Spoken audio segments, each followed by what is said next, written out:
Welcome back, Flyers nitty-gritty fans, to Getting Gritty with It with your host, Wolok, my partner in crime, as always, Vasili Gianarakos. Vasili, how you doing, buddy? Doing well, brother. We kind of had to reschedule our podcast. Usually we record on a Tuesday night, but me and my dad got impromptu Creed tickets, so we moved Yeah. things around. Got to see Creed, which was pretty good. They put on a good show, and held up in terms of the test of time. And we got some Flyers to talk about. Obviously, not a ton of news, but there's still some big things to get into that we really haven't had a chance to break down. So it's gonna be a fun episode. And how you doing, brother? Yeah, I'm doing all right, man. I'm doing all right. Yeah, we've like officially hit the slow period of the off season. We shouldn't really expect too much news, maybe some things here and there. Obviously, we had the big Konecny signing and then Michkov coming over. Um, I think that's pretty. I don't think it's like we still don't know what's going on with Kolosov. We're going to talk about all this stuff, but I think there's a good chance that we're entering that quiet period for at least 4 weeks, 6 weeks. Realistically, like mid-September is when things really start picking up. I'm sure we'll get some news before then about potential things going on, but this is kind of it right now. We're entering August. As we record this, it's July 31st, so August is literally right around the corner. And August just is like, I feel like that's vacation time for most people who work on the business end of hockey. And We're then all at the cottages, yeah, and hardcore training time for all the guys who play the game. So it's like everybody's kind of like off to their own rooms, their own devices. their own devices. Yeah, I mean Yeah, that's a great assessment, great way to put it, right? Like a lot of guys realize that hey, August is the last month to really ramp up the training right. before camps begin, and typically teams are going to have or at least a good overview of what they think their rosters are going to look like pre-training camp. So that's why August can be kind of a dead period, at least for the NHL, anyways. Yeah. As far as news goes, I mean, again, all those people couldn't really take their vacations in the month of July, right? With Yeah. free agency and the draft and, cleanup duty. Maybe they got to, their vacation like last week or beginning of this week or something. But odds are most of them are going to take a good amount of time off here. So it's going to be a little slower. We'll find ways to fill the time. We always do. But we do got some stuff to talk about today. So before we get started, just want to remind everybody, please like and subscribe here on YouTube. Also hit the notification bell for notifications. That way you know when our episodes are out. Follow us on iTunes and Spotify as well if you're looking for the audio version, and give us a rating there if you can. Again, those are the best ways to support our podcast. And also want to give a shout out to our sponsor, Jim Steaks at Fourth and South. They are open. They're open through the summer. They're open through the winter. They're just open in general. They're one of the best, if not the best, cheesesteak in Philadelphia. Jim Steaks at Fourth and South. Also, make sure to check out Summit Public Adjusters, 215-752-0560. Go to them for all your insurance adjustment needs. Again, that's Summit Public Adjusters, 215-752-0560. And also, just want to give a brief shout out to our new partner, Sports Spider. Guys, if you're tired of searching multiple websites for sports news, sportspider.com has you covered. They collected the latest articles, videos, and podcasts from around the web and organized them by your favorite teams. If you want to stay as up to date as possible on our Philadelphia Flyers or the NHL itself, hit the link in the description to check out Sports Spider. Again, they are our official partner, so make sure to check out SportsCenter. They're a cool site. If you like Bleacher Report, or at least how Bleacher used to be, I think you'll benefit from going to SportsSpider and just the aggregation of all content from around sports, and definitely great for NHL and Flyers content. Okay, let's get into it. So this was, it's funny because Jim Jackson actually reached out to me as soon as this hit, and he goes like, I told you. And one thing we've talked about on here quite a bit is that Briere is like a sneaky, aggressive guy, mimics his playing style. And we've had a lot of news break when people kind of least expected it. And the Travis Konecny deal is falls under that category for sure. I mean, a lot of people were kind of expecting it to kind of, potentially roll on over the summer, maybe get done right before training camp or something like that. But it kind of hit when nobody was really expecting it, just kind of woke up, deal was done. I have to say, it's something I do love about this leadership group. No leaks, or at least very limited amount of leaks, and I love that. I know it's great for the media side, but as far as being a fan of the team and wanting to win a championship, I believe that it's a sign of cohesion, organization, and just a self-respect for one another to not be talking about, not to be leaking things, and to keep things tight knit. And it means that the other parties involved, we saw that with the Cutter Gauthier deal, also respect the Flyers enough to keep things under wraps. I really, really like that stuff. It shows an attention to detail that I think is really important and kind of signifies where your organization is at. But so we kind of suspected Vasili. We talked about this number. We essentially nailed it. We gave a small range. We knew the 10 million was just a starting point for a conversation. We knew it wouldn't hit around there. I think I was hoping for closer to 8. We did mention that it would be somewhere between 8 million and 9 million, most likely between 8.5 and 9 million. We thought somewhere around there, maybe slightly in excess of 9. I definitely thought that it would be difficult for him to make that case personally. So coming in at 8.75 over the max term, 8 years, sounds about right for his actual statistical output. Again, we both stay on the side that we think he can produce more, so it's kind of weird. People are kind of freaking out about this. The one element which I do understand why it makes people uncomfortable is the full no movement clause for the first 6 years. But the final 2 years of that 8-year deal is a modified no movement clause with a 14 team. I believe it's no trade list. I don't know if that's 100% true, but typically that's how it That is how seems to be that's the done. thought process, yeah, from what I've seen Yeah. as well. So why don't you open up your thoughts, Vasily, and I'll follow with mine. Yeah, sure. So just to break down the extension in full here, I have a tweet from Puckpedia, and they did a really good job of doing that. So Konechny obviously signs that 8-year deal, 8.75 million average annual value in terms of the cap hit per year. Yep. Year one, he has a 2 million base salary and a $9 million signing bonus, so he's really raking it in the first year of the contract. Year two, 5.25 million salary, $3 million signing bonus. Year three, 3.5 million salary, $7.5 million signing bonus. Year four, 4.6 million salary, 6 million signing bonus. Year five, 4.35 million salary, 5 million signing bonus. Year six, 2.1 million salary and a 4.5 million signing bonus. And then year 7 and 8, there are no signing bonuses, and the base salary for him is 6.6 million for both year 7 and 8. And as you said, right, the 14 team no trade throughout the last 2 years there. So obviously they structure it with a lot of signing bonuses. It's not really out of the ordinary. Yep. In today's NHL, you do see that a lot, and it does come into effect through those no movement clause years, which makes a lot of sense because I'm assuming Konechny and his agent realize that typically other teams are not going to want to pay out these signing bonuses if they don't have to. Right. So that even though they have the no move clause, even let's say the Flyers do for some reason convince him to waive that and trade or want to trade him down the line like year 6 or whatever, that signing bonus is not going to make him attractive to many teams because they're going to have to pay that out. So it's almost like another layer of protection that him and the agent kind of go for with the structuring of the contract.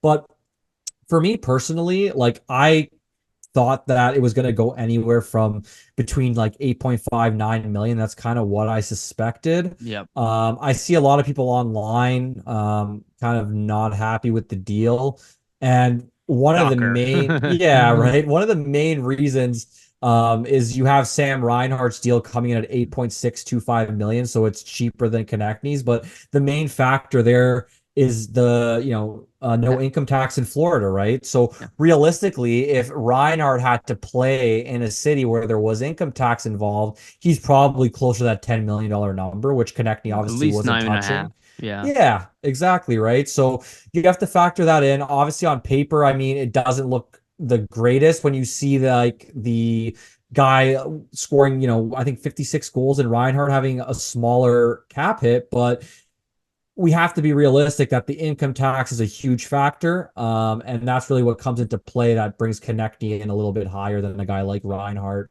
I'm for the deal. Personally, I think it's a fair market value deal. And really, my thoughts in terms of why it's a fair deal is if you look at Konechny and just the way that he has improved from season to season throughout his career, typically it's been an upward trajectory. So the Flyers are not just counting on this being him and this is it. He's still, going to be turning 27. Still a young guy, still has the chance to improve. Essentially, the last two seasons, he's at a 0.95 points per game. Average. So he's been almost a point per game player. And this past year, I mean, he had 33 goals. If he wasn't injured, I truly do believe he would have hit that 40 goal mark. Also, led the NHL in shorthanded goals. So he's showing some value in different areas of the ice than, he was earlier in his career, right? There's other things in his game that are coming to fruition, are helping the Flyers in terms of defensive impact, things like that. A couple other things I wanted to mention too for all the detractors of the contract is Konechny actually scored more even strength goals the last two seasons than the following players. So Steven Stamkos, Sam Reinhart, Leon Draisaitl, Tage Thompson, Bo Horvat, Tim Stützle, Chris Kreider, JT Miller, John Tavares, Anjay Kopitar, Evgeny Malkin, Cole Caulfield, Patrick Kane, Mitch Marner. So there's a lot of high-end names on that list. Like he scored more even strength goals even than Reinhardt has, and that's kind of the contract that everybody points to, saying how could you pay him more than Reinhardt? Even though at even strength, he's been more of a consistent goal producer. So for me, it just shows that if the Flyers do improve a bit on the power play, he's likely going to benefit, and the point totals are going to go up and be very close to that point of game range. But that's really the player that I see Konechny being at this point, like a point a game player. In his last 136 games, he has 129 points and 64 goals, very close to that mark. The last two seasons, just in terms of being a point a game guy, like I was saying, he had a 0.95 points per game the last two seasons, and Bill Meltzer and I got into a bit of a conversation on Twitter regarding this. And Bill was pointing out that, his deal is very similar to Timo Meyer's with the Devils. Meyer got a little bit extra money. I think he's at an $8.8 million cap hit. But both of those players, like Konechny and Meyer, same career points per game average. So it's possible the Flyers are using that as a bit of a Sure. benchmark Sure. for the contract. But just in terms of what Konechny brings, like we talked about this last week with Jim, it's not just the fact that he can put up points for you. It's not the fact that he's that first line winger that you need. It's really the other things that he brings along with the scoring. How many, wingers in the NHL right now bring that same tenacity, level of aggressiveness that he does on a shift by shift basis, where he's kind of bringing his teammates into the fight, stirring things up, and things like that, and kind of getting the team engaged maybe when they might come out flat, just with his actions and the way that he plays. So for me, I think if the Flyers were to trade him and they weren't to sign him, they would have been looking for a guy that was very similar to Konechny's profile and the way that he plays anyway. And we always bring it up on the show, and people can laugh all they want, but I really do see a big similarity with Brad Marchand and Travis Konechny. I If don't you know look why at people deny that. Yeah, Uh, it's very clear, right? You look at Marchand's early career, he did Same not, age, same yeah, productivity. exactly. Did not have that point a game to start his career off for about 5, 6 seasons in. Until they put together the perfection line. Exactly, right. And as we look at Konechny, until he started playing with the likes of Couturier's, Giroux, some of the more upper echelon players on the team, when he was playing on that third line, second line without those types of guys, he wasn't getting the same level of production. And it always does factor into, right? If you're not playing with other talented players, sometimes that can bring your production levels down. And to me, what I see when Konechny's around other talented players, he not only can produce at a high level, but at least the last couple of seasons, he's making guys that might not be as talented as him, even more productive players as well. If you look at guys that he's played with, and players that maybe have played away from him in the past and then played with Konechny, you can even see their production go up. So From the Flyers perspective, 8.75 million for 8 years. I think that's about market value. And typically, to keep a free agent, you have to, or a player that's going to go into free agency, you have to offer that max term deal. Like, he was not going to take a 5 year, 6 year deal because he knows he could have went to Well, you'd market you'd have to and offer him gotten. above 10 if that was the case. Exactly, right? Yeah. He knows he can go to market and get that long-term stability from any other team. They would offer him an 8 year deal or 7 years right off the bat, because the 8 years is for the team that, technically retained your rights initially. But either way, he would have got those max years in UFA, so the Flyers knew they had to offer the max years. Um, the trade protection as well. Like, look at all the contracts in terms of extensions, big time extensions around the league. When is there not trade protection involved these days, right? It's just kind of like something that's Well, put in there you now know, as an expectation. So it's not really out of the ordinary to see an I NMC in there. So sorry, I don't mean to cut you off. I want to address that because I heard some people saying, well, I would have offered him more money to not give him the no trade clause. You ever consider that it started with an 8 year no movement clause? Like, that's where Konechny started. That he's like, no, that is important to me. I'll Like, take I'll less take money less if I money. have, yeah, Right, the no move exactly. clause. Yeah. So like people are assuming that the value for him was just cash, but when you have two little kids and you want to stay where you are, I mean, yeah, like don't get me wrong, $1 million is a lot of money. I'm not poo-pooing that, but maybe for him the 500K a year, 600K, 700K a year wasn't worth just the fact he knows where he will be for the next 8 years. Yeah, I agree. Like what did you say the initial signing bonus is? Like 12 million or something like that? Let me Or just 9 million? pull I it up forget what it one is. sec here. Sorry. No, it's It okay. is. So the initial signing bonus in year one is 9 million. 9 million. So yeah, That he's just getting a big load of cash right there. And I'm sure people who listen to this understand money to a degree. You always want money up front. It allows you to invest that money to accrue. You always prefer a larger number up front than, have it be trickled to you. That's why the signing bonuses are so important early on. Um, they want that lump of cash that is due to them. It's a huge financial influx. Like after this year, he's going to get the largest amount of money he's ever been handed before, ever, right? It's not going to end up being 9 million, right? There's escrow, there's taxes, right? But you figure with that, he's taking home about $5 million cash. Boom, like that. That's like life-changing money for somebody who's been making 5 million a year. It's just like immediately, let's go get the new house, let's go get the new car, let's go pay, whatever it is they have in mind. um that stuff matters. And I love what you said about Reinhardt. I want to point something out because I actually was just looking this up while you were talking. So Reinhardt is about 2 years older than Konechny, okay, which by the way, he had by far his best year with 57 goals. Every year before that he was either doing 25 goals to at most 33 goals. So prior to his 57 goal season, he had 31 goals in 82 games and 33 goals in 78 games. If you look at Konechny, he actually outproduced Reinhardt at the same up age. until this season, yeah. Right. So there is that fact that like Reinhardt is not a 60 goal scorer in the league every year. Maybe I'm wrong. Maybe Maybe he going does. forward, yeah. Right. Like he does seem to me like a 40 goal scorer, probably always had that potential to begin with, but that's how we see Konechny. And Reinhardt is 2 years older. Now, the criticism that everybody is giving is it doesn't align with the timeline, right? I'll be honest, screw your timeline. Like the amount of people who are saying every single offseason since Briere has taken over, or even before that, everyone has said the Flyers are 5 years away. It's like becoming a joke that like every year you're like, oh, well, they're like 3, 5, 6, 7 years away. This is all nonsense. I'm sorry. If you're listening to this and I'm offending you, I'm not trying to, but it's nonsense. You have no idea how far away they are. We've said it from day one. We don't know if it's 1 year, 2 years, 3 years. The players will dictate that. So The Flyers themselves don't know.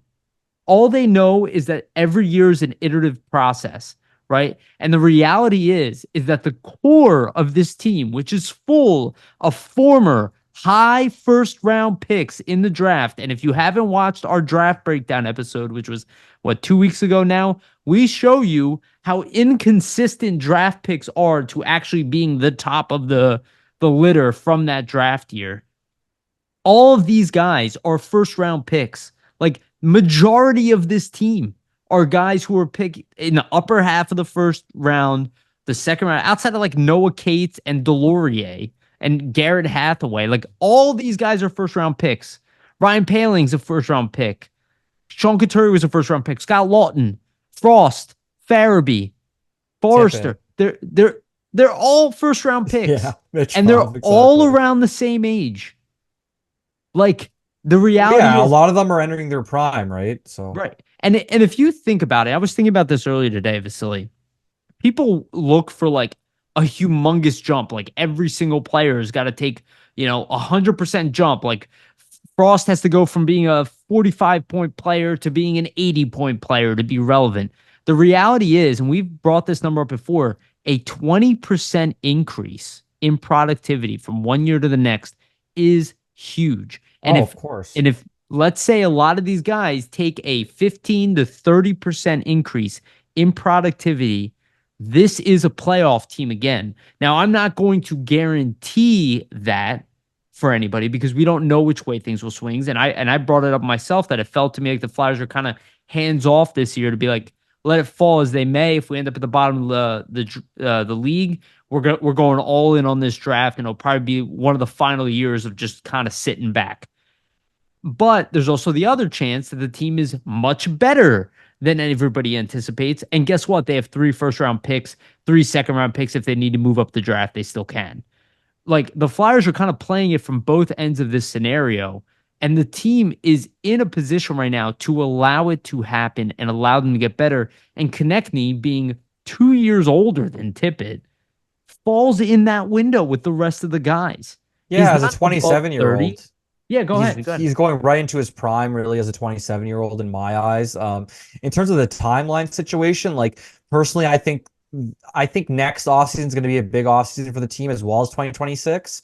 But I think the Flyers will really start, being that type of team that's looking to contend or at least make the playoffs annually and go from there, probably 2026 and forward. So even if you're looking at 2026 as that year and you're kind of earmarking that, at that point, Konechny's still only a 29-year-old. He's still not old. He's still right in the middle of his prime. I would argue the prime should go all the way up until 32, potentially like 27 to where 32. where Reinhardt pretty much hit his prime Yeah, or exactly. his At max 29. output, right?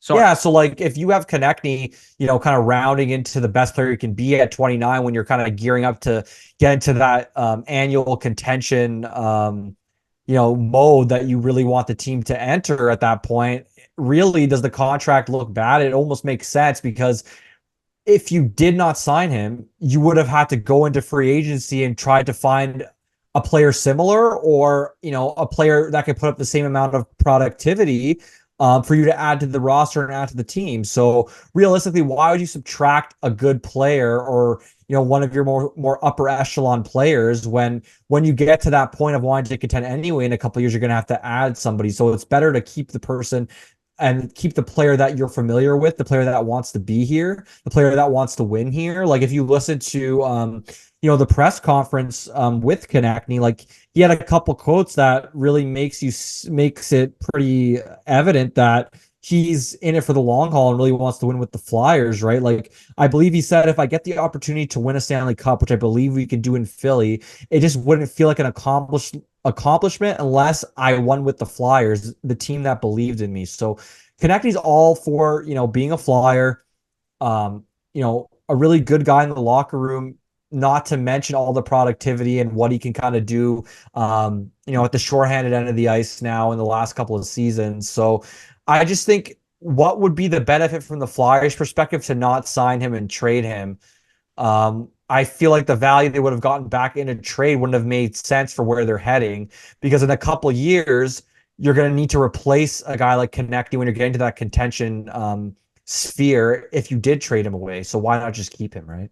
Yeah, and if you look at the ages of the players that will are slated to be here in those 2 years, and again, we don't know because Scott Lawton will realistically be on his final year, if not done, right, with the Flyers, and I could see him getting traded at the at the trade deadline type of player, um, or maybe even walk in UFA, which pisses people off. But if the Flyers are in a playoff hunt or in the playoffs at that point, I mean, I'm really interested to see what happens. But Owen Tippett will be 27, Konechny will be 29, Couturier will be 33, Farabee will be 26, um, Noah Cates will be 27, Hathaway will be 34, Lawton will be 32, which means maybe he'll get re-signed. To be honest with you, on a short extension. Morgan Frost will be 27. Ryan Paling will be 27. Bobby Brink will be 25. Nicholas Delorier probably won't be here, but he'll be 35 years old. Matvei Michkov will be 21. Tyson Forrester will be 22 or 24. Sandheim will be 30. Ristolainen will be 31. We don't know exactly what will happen with him in that time period. Sealer will be towards the end of his career at 33 years old. Jamie Drysdale will be 24. Zamula will be 26. Cam York will be 25.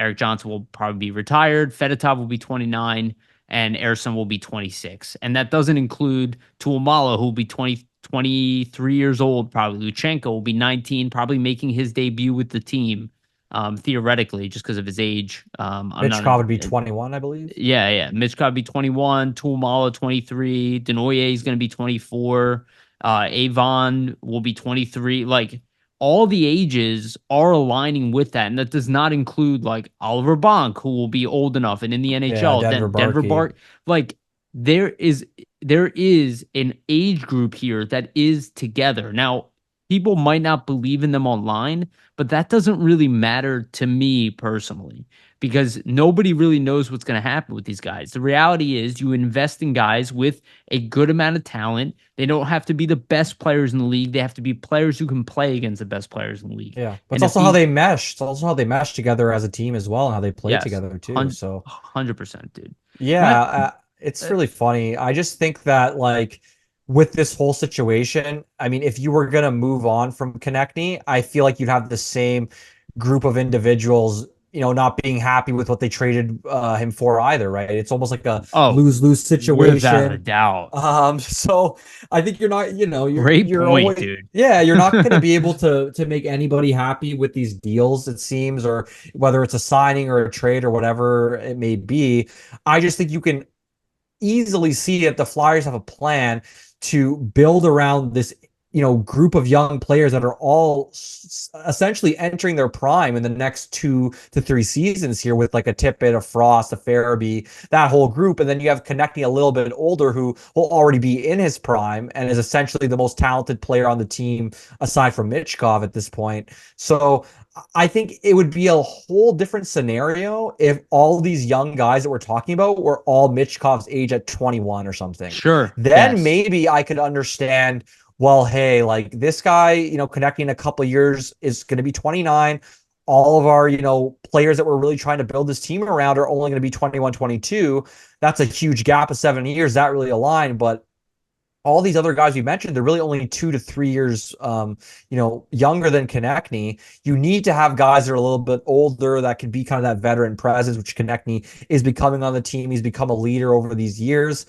And the production's been increasing steadily on a year-to-year basis. And I think as these, younger players that are going to play with Konechny also get better, his production will continue to increase. So I just don't really see the negative. Like maybe on the backside of the contract, sure, you could point out, hey, in years 7 and 8, might not look like the best deal. But let's be frank, how many of these long-term 8-year deals in the NHL, end up being great deals for the full remainder of that 8-year contract, right? Like usually year 7, year 8 is when you see guys fall off at that 35, 36-year-old range. It's not necessarily out of the ordinary. So it's not like we've seen this with tons of other deals around the league. That's why Yeah. I say it's market value. When a UFA or a potential player on your team can go to market in a year, and that potential player is at a 0.95 points per game for the past 2 seasons.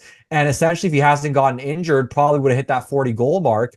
He knows, the player himself, that he can go to market and get paid and get a ton of money. And the Flyers know that if they're going to keep a good player, they're going to have to pay him. They're going to have to, ascribe to what the league norms are. And the league norms are when players go to market with that type of production, they're going to receive 8-year deals. That's just how it Yeah. works in the NHL today. Yeah, and I think the point that you made about what he brings, and Keith Jones talked about this. He said he was a lesser version of Marchand and the Chuck. And statistically, yes, that you can't lie about that. He hasn't produced the level of either one of those guys. The Chuck, I think, is more of an outlier player. He's borderline, franchise player, if not a franchise player. Konechny's kind of that tier underneath, but he is in my opinion, a top line player. I'm talking about top line on Agreed. any team in the NHL. Like, I don't think if he goes to like Tampa Bay, he's a third line player or something. Maybe he's mixed into the top six just because they have six top line players. That's a different story. But this guy has been producing at a point per game range. That is what a top line player in the league is. That he's a top 50 player in the NHL. That is what it is. If you look at the amount of players available to put in the top three of your team and the amount of teams there are, 32, he falls right in there. He is a top line player in the NHL. It is what it is. And And it's not quite like the production doesn't show it too, right? right. That's I think, and I do want to give credit to people who want to move him. I don't know if people are so much that like I'm sure there are people who say Konechny sucks and he's not that good, but I heard that about Claude Giroux the entire time he was here. I kept hearing, oh, well, there's 5 or 7, there's 8 other guys in the NHL I'd rather have. I go, okay, so there's 8 guys that you can think of that you'd rather have. That means he's really damn good. That means he's one of the best. Yeah. Yeah. And I don't think TK is on Giroux's level, but if we had TK at the level he's at right now when he was playing with Giroux and Voracek, that would have helped a lot. We didn't really have that. He's kind of like a hair above Wayne Simmons. And Wayne Simmons was like, again, he's kind of like this hybrid of like, you know, he's like this power forward that's undersized, but he's a sniper, speedster, aggressive kind of guy. So he's like this kind of weird hybrid role that really doesn't exist. And I heard Frank Cervalli go, he's essentially Brendan Gallagher with better offense. I'm like, okay, so he's Brad Marchand. Like that's Yeah, immediately where pretty my much. brain went. I'm like, so what is your point? First of all, the reason Brendan Gallagher's career has dropped off is because of injuries, not because of talent. His severe injury problems, that's obvious. And look, that could happen with any player that you sign to a deal. So my whole thing is never coach or GM afraid. Like you cannot do that. You have to go with here is my best player. He is in his prime. I can trade him and then say we're resetting because we would take a step back without TK, even if we were to add a couple first round picks and a couple young players. One, there's They won't no make an impact for years. So yes, and there's no guarantee that any of those guys will even hit Konechny's level.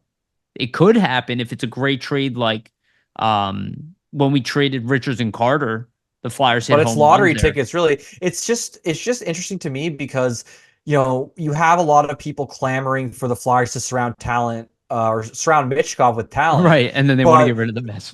you want to remove the best player. So how are you helping him? Like, wouldn't you want Michkov to play with your best player currently and develop chemistry and see where that tandem potentially goes? Like, that's really the puzzling thing with me. I think for Konechny, like I was saying, essentially the whole time, even when it broke, like this is a fair market value deal. If you look anywhere around the league, point per game players are essentially getting between $8 and $9 million. It varies a little bit based on like production in the past, what type of player they are, but this is essentially the going rate for a player that's gonna put up close to a point a game, if not a point a game.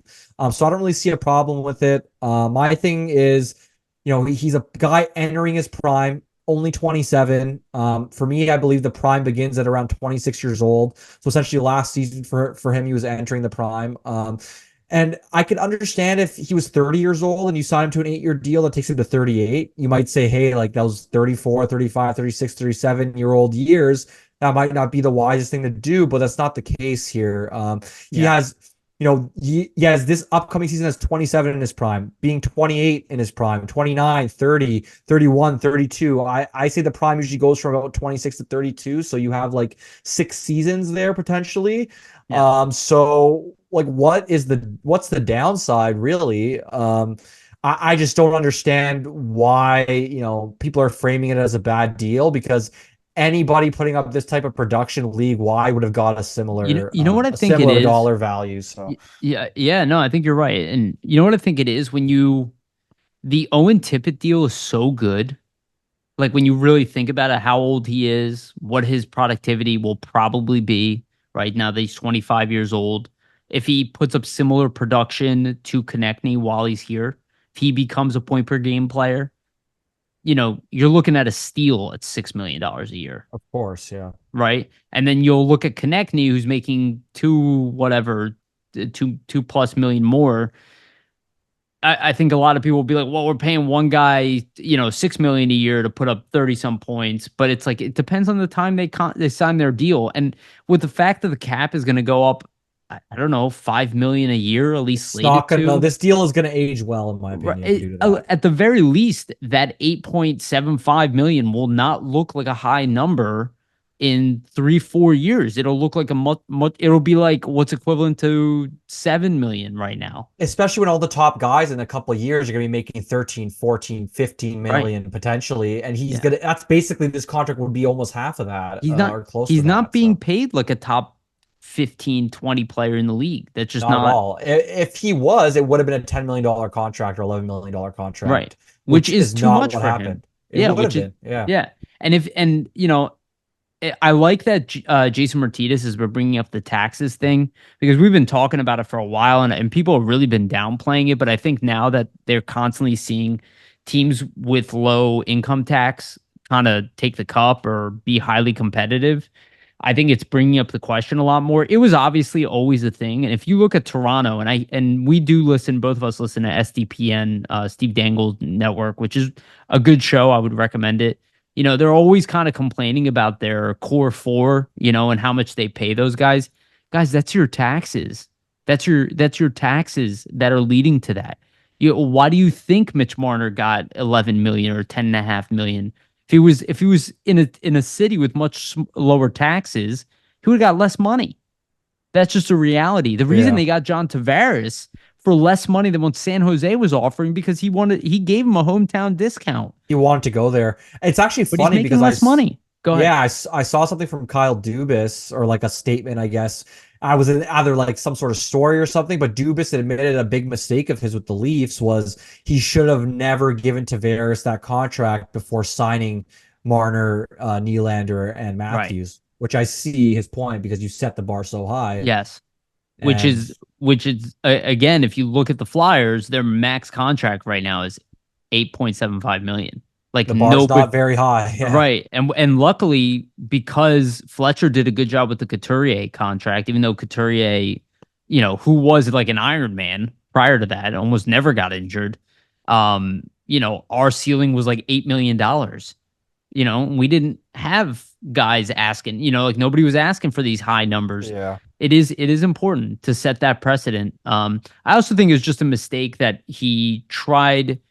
They were where the Flyers are right now, only they got Austin Matthews, Mitch Marner and William Nylander. We don't have necessarily all three of those guys. We have Michkov right now, but they brought in a UFA, the top UFA, which I can understand why they're excited. A little too early, right? Like they brought in a guy who, and again, I don't want to jump on him too much because like I get it, hometown guy, big seller, everybody's excited, everybody wanted Tavares. Like I'm not shitting on them, but they kind of tried to rush things, and this is why we think the Flyers are going about this a smart way, where it's like, no, we're just going to keep what we have internally.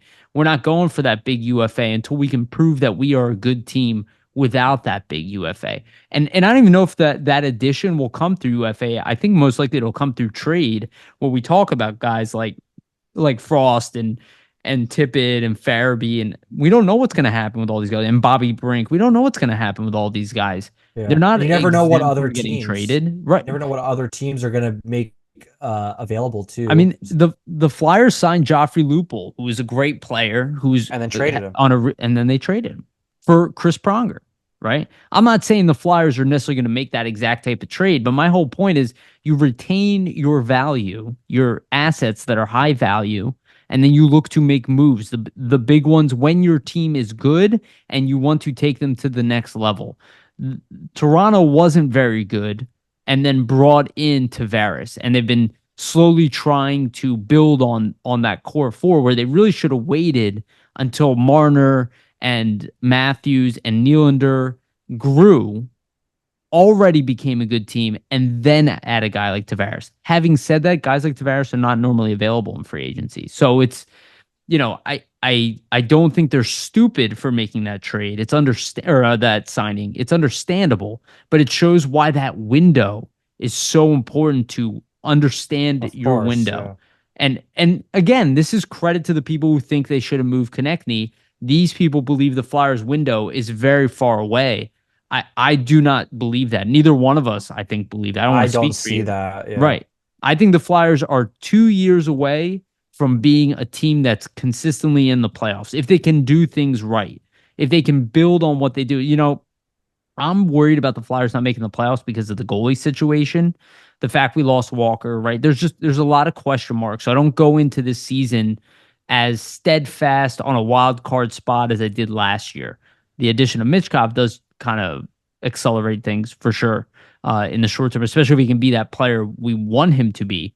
But when I'm talking to my roommate, and again I bring him up all the time, my roommate Verge, he loves all sports. He watches. He's even watching the Olympics. He watches everything. Huge Phillies fan, and this guy knows his. He's like predicting plays before they happen. Like this is a guy who loves and obsesses over sports. He does not think the Flyers are far away. He looks at the Flyers and he's like, no. He's like, I'm excited about the Flyers next season. He's like, I'm excited. He's like, I think they're going to make the playoffs next year. They have a So like, young core, so well, I'm just saying there's this perception of like Twitterverse, right? Which yeah. isn't necessarily how everyone feels. We live in this like bubble that's like fighting one another, but that is such a small percentage of actual Flyers Of the fans, fans, right? exactly. That a lot of people, if they saw the Flyers move Konechny when they were on borderline being a playoff team, they would think it's a head scratcher. And I always like to I bring up the Sixers all the time. They went through that process. It did absolutely nothing for them. Absolutely nothing outside of getting Joel Embiid.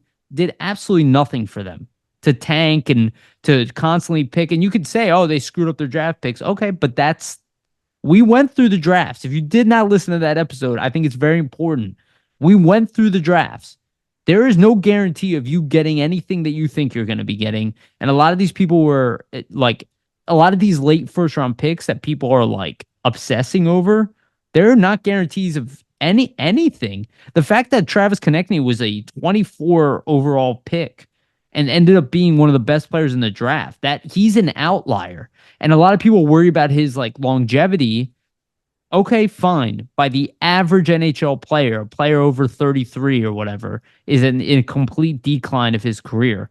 But if you look at the outlier players, the players who live on the outliers, the players who are more unique, the ones that progress later in their career, like TK, and continue to get better and better, that is not really the case. So I'm just saying it's a good bet if you really take it by Travis Konechny and not by a random standard of all the players in the NHL. Yeah, you have to evaluate what's on your team, not what's on Yeah. other people's teams. So I think the Flyers have done that accurately with Konechny. Like they see that he's been improving consistently for the last number of seasons. They obviously expect him to continue to improve. And I don't think that's something that's out of the ordinary, especially when you see a guy that has consistently just gotten better year to year. I would expect that he probably will, continue to get better next season and beyond. Going into his prime and leading into the prime years up until about 31, 32, before there Yeah. might be a bit of a drop off. I understand the skepticism. I understand the frustration from some fans that might not think the Flyers window is right around the corner. But I just think if you look at everything they've been doing, the core of young players that are all in that like 24 to 27 range right now, including Konechny, I think they're even expecting that, hey, once these younger guys that are about that age really get into their prime in, the next 1-2 years here, because that's what the reality is, they're all going to be entering that prime. This is when we really start to add to the team and make moves. And I think that'll be in the 2025 offseason, 2026 offseason. And they're probably going to aim, like we said, to be that, that, consistent playoff team from 2026 and beyond. So I can understand, the frustration of maybe you should have traded him, but just the dollar value and everything, involved with the deal, it's pretty standard in terms of what, a guy like Konecny is going to get with the production he's produced, and just what players that produce in that nature would get on the open market in terms of a contract. So I don't think it's anything crazy or anything that is really taking me by surprise. Like we said, we kind of expected it was going to be between 8 and 9 million, and that's where it lands. Yeah. And like let's look at Brock Faber, who by all metrics was the second best rookie in the league this year. Former second round pick, make that clear. Not a top pick in the league. He's 21 years old, had a great season, 47 points in 82 games. He got an 8-year deal at 8.5 million After a rookie season, which is insane to me. after. And again, those are kind of happening right now. We saw your Slavkovsky's massive deal, right? He struggled a bit, finally hitting his stride, showed some Jake real Sanderson right. was another one. Like, I'm not saying that it's a bad deal, It's a much riskier deal than the Travis Konecny deal. Well, the track record just is so small. Minnesota's thought process is he was so good his rookie year. He's going to continue to get better. This is going to be a steal down the line year 5, 6. Probably. Which I understand. I think it's a good bet.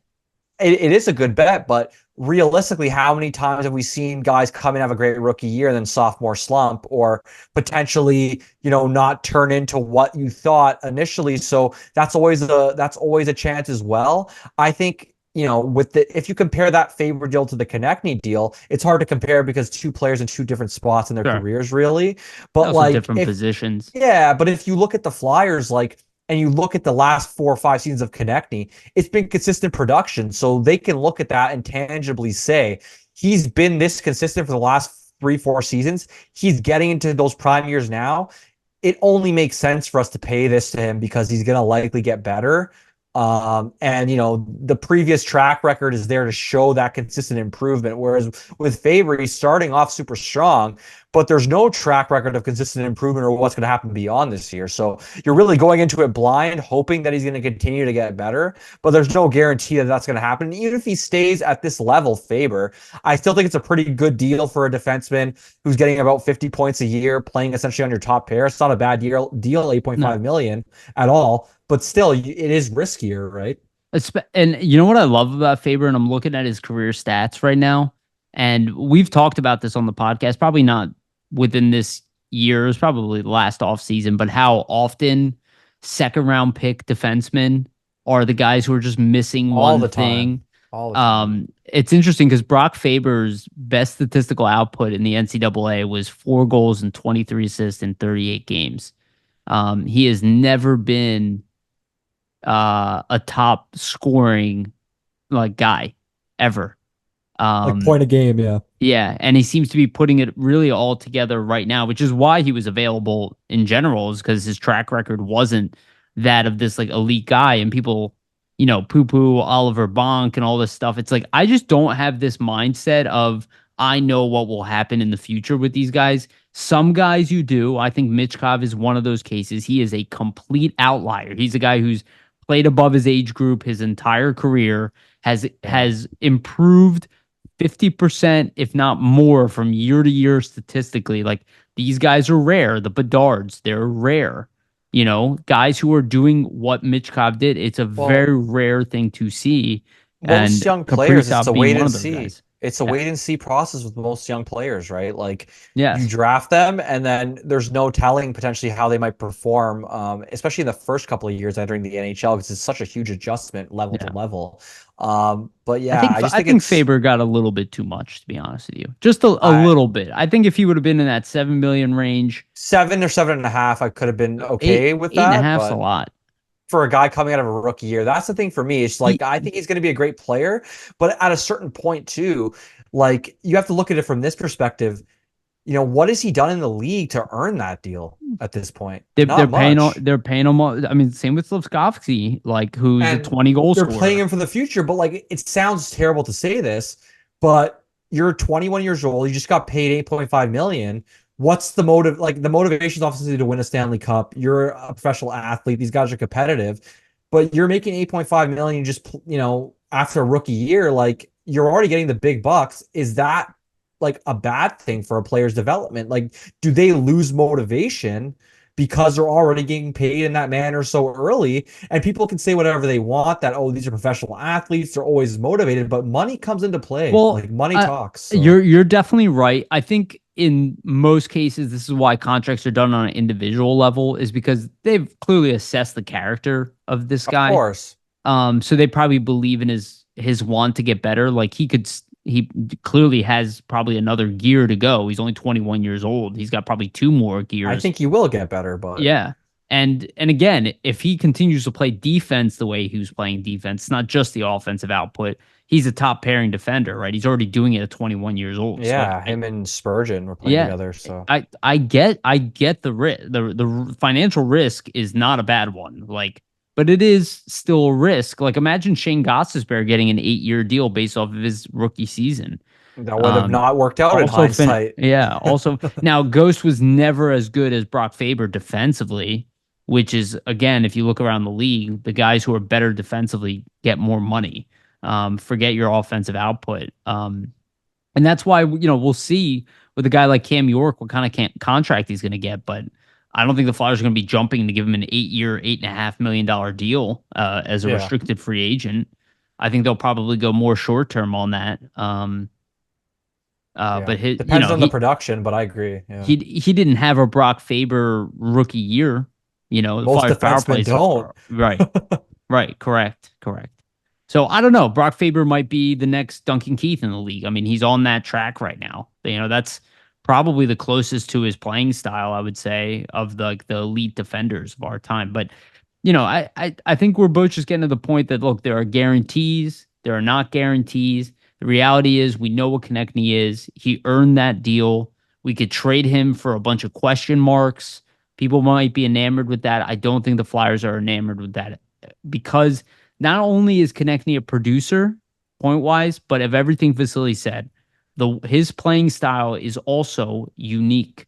There are not many players in the league, like literally the names we have heard: Brendan Gallagher, Matthew Tkachuk, and Brad Marchand. Like there aren't a ton of these guys in the league that are able to produce at a top six rate and play that style. So I think that also adds to his value, and I think he knows that. And look, maybe that would have added in a trade deal too. But there's just no guarantee that you're going to get what you need in the trade value. And I don't know how valuable first round picks are for the Flyers when they have 6 picks next year in the top Yeah. two And rounds. one thing I always think of too is if you were going to trade Konechny, the teams interested are going to be teams competitive. They're going to be Probably, late first round picks. yeah, that's what I mean. It's probably going to be from teams that are, picking in that 20 range. So really, if you are getting, a couple first rounders back, is it even all that worth it? Because you're trading your best player for 2 lottery tickets in the high 20s, potentially in the first round, when you already have 3 first round picks coming up Right. here in the next draft. So I just don't see what the benefit would have been to trade away your best player. Essentially, just 1 year into his prime, in my eyes, who consistently continues to get better. Like, who would have thought that Konechny was going to lead the league in shorthanded goals last season, about 3 seasons ago? You would have never predicted that. So how do you know that, he's not going to blossom into being a perennial 40-goal guy, playing around, some talented players like Michkov, and playing around younger players also about to enter their primes and potentially get better too. So I Yeah. just think there's a large group of contingent like players on the Flyers that could really improve and get better together in the next coming years. And Yeah. I think really there's a lot of people that don't see that, but I just think that if you look at the ages of these players, it's about the time where you see those steps getting taken. So Yeah. So we had Kolosov next, but let's talk about Michkov a little bit, since I feel like it relates more to what we're talking about right now, and then we'll talk about Kolosov afterwards. So, yeah, sure. Michkov did throw out the pitch for the Phillies, the opening game pitch. He's definitely going on the tour. They are treating him like a big name prospect. It's really cool to see. I haven't seen this stuff in a while from the Flyers, to be honest with you. I like the touch. I like the idea of getting exposed to people. But you mentioned it earlier, and a lot of people are talking about how he doesn't have talent to play with. And constantly saying the Flyers need to make trades. Like, what do you think the Flyers are going to be getting in return? Like, I get the need to want a top line center prospect. That I totally understand and empathize with. Like, we're all there. You and I both agree on that. We all They need want that. centers. Yeah. Right. But the reality is these guys are not really that available. Um, at least not for the payment that people I think have in their mind. I think a lot of these guys, um, I think a lot of people kind of assume that teams will take these guys for like what we have. And that might be the case. But I think a lot of this is that the Flyers just wanted to not change their plan too much, bring this kid in, see how he fits in with this squad, and continue. And it's not like there's a deadline here to make trades. Continue to see how he fits in. What do we really need? What does Frost look like this year? What does What does Paling look? Couturier look Yeah, like? what Yeah. does Couturier comeback looking like? Like all of these things really matter as the Flyers kind of move forward. And I think there's just like this disillusionment that that he has no talent to play with here. I keep hearing it all They the have a pretty time. strong forward corps. So if you factor Michkov in my They opinion, might and all have the young they guys might have one of the that strongest wing group in the league. yeah, I agree with that. I mean, they're definitely thin down the middle, but in terms of the wing, they're loaded. And I do think that it's better to kind of wait and see what Michkov can do with this group versus make wholesale changes before he even gets here. Because first of all, if you add him and they take a significant step just adding him, it changes your whole perspective on what you might want to do in terms of trades, who you might want to move. So it's good to see what he can bring to the table and what he potentially could bring out of some of these younger guys too, because he's obviously, a really great talent. You don't want to put too much in terms of expectations on a young kid, but there's no doubt that Michkov does make the players around him better. Just looking at his KHL production, the level of talent he played with on Sochi. So, is he going to be able to do some of those things here for the Flyers? We'll see, but it's better to see, what those other players around him could produce first before you make concrete decisions before not even Right. knowing about those factors, right? So this is kind of almost like another evaluation type year, I think, for this front Yeah. office. And then really, like I said, 2025, 26 are going to be 2025 offseason, 2026 offseason are going to really be the years where we kind of see the big moves and the big steps and the big kind of trades potentially made or big signings. That's my thoughts. And just to touch on like the Michkov throwing out the first pitch, super cool. Obviously, super cool to see them kind of roll the red carpet out for Michkov and welcome in him, getting to meet some of the Phillies players, Phillies head coach. Also, just seeing like a Farabee there, a Forster, Cam York, Drysdale. It shows that the team is cognizant of the fact that, Michkov's coming here from overseas. He does not know the language. He's not, used to the culture, obviously, and they need to be there as teammates for him and to kind of help him assimilate and kind of Do get you through this see? initial progress. So Do I you? thought it was great to see that. Yeah, dude, great point. Did you see that they were in his comments section, like Cam Yeah, York blowing and him all that? up is Yeah. awesome. Yeah, I think we have a really good group. I don't think they're just talking, and I think they want to integrate him in, like the players themselves, not just like us and the ownership. I think they Yeah, recognize how important he is to the group too, and that he's going to be there, and that they need him, and they need him to develop quickly too, because and I to think succeed, yeah. yeah, they want to win, and they're all. Again, being like 5 years older than a guy is not really that dramatic. They're like, we're going to be teammates for a while. We want him to succeed also. And And make him feel comfortable, right? So yeah, that's a whole part of it too. Like the fact they're in his comments, the fact that they're joking around with him already, you yeah, can sense that even though it's early, they're trying to build that comfortability level up. Even though it's like the first week he's essentially been here. yeah. And you can see his English, at least his understanding of English is better than I anticipated. He definitely seems to understand English. It's just his ability to speak. He's probably a little nervous at this point, but I think by the time the season will start, he'll be communicating a lot better, a lot more comfortable, That's always a lot the more last thing that confident. comes, Yeah. right? with languages. Like usually if even if you understand, like you might not be so confident to speak. Like personally, me being Greek, like I remember learning Greek as a kid. Like I was very self-conscious. Like I would understand, but I was like, I don't know what I don't want to say this and like Yeah. fuck it up and it sounds wrong. And as you learn a language more, you get more comfortable Yeah. obviously speaking and That getting into that that happens to aspect me of when it. I go to Israel, like even because I'll take like long breaks. And again, it was my first language. I'm like more hesitant to speak when I first get there, and then I usually stay for a considerable amount of time, and then by the end, I have like no problem speaking. So it takes a little time, but the attitude changes. I went back and I was just watching footage of Kirill Kaprizov, just because he's one of the players who, he's been compared to. I definitely see it, the comparison, especially Yeah. like the choice of plays, like the way Kaprizov scores. The one thing I will say, and again, way too early to say this, and if he hits Kaprizov level, I'll be happy. Because Kaprizov is a damn good player, already hit 100 points as in his early career. Does seem to me like Michkov might be a little more dynamic and has a better shot.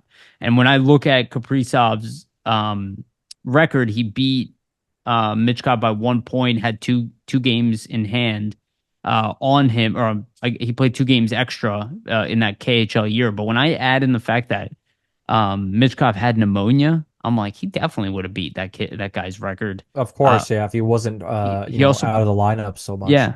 And I also looked at the teams that they both played on. Neither one of them played on like amazing teams, but Michkov definitely played on a worse team. He played on one of the worst teams in the league. And Yeah. I just feel like I feel like Michkov might be like Kaprizov at 20% production by the end, of being fully matured, which again is a plus 100 point player every Yeah. year.